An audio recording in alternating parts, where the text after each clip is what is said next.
আকিক রত্ন পাথর খুবই ভালো রত্ন পাথর, কিন্তু আমাদের দেশে খুব সাশ্রয়ী মূল্যে এই রত্ন পাওয়া যায়। পৃথিবীর অন্যান্য দেশে আকিক খুব দামি, অনেক মূল্য নিয়ে বিক্রি করা হয়, অধিক মূল্যে বিক্রি করা হয়।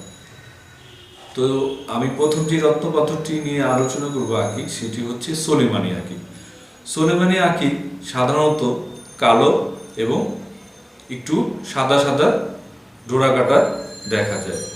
তারপরে কিছু আকিক আছে সাদা আকিক, ইয়ামিনী আকিক আছে। ইয়ামিনী আকিকটা হচ্ছে একটু সিঁদুর কালারের, সিঁদুর রঙের লাল আকিক। তারপর জমরুদ আকিক, সবুজ কালার যে আকিকগুলো, ওইগুলোকে জমরুদ আকিক বলা হয়।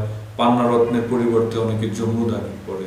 এবং বিভিন্ন বর্ণের জন্য বিভিন্ন গ্রহের প্রধান রত্ন কেউ পড়তে পারে না, সেক্ষেত্রে রঙের দিক থেকেও আকিক পরা হয়। বিভিন্ন রঙের হয়, হলুদ হয়, লাল হয়, সাদা হয়।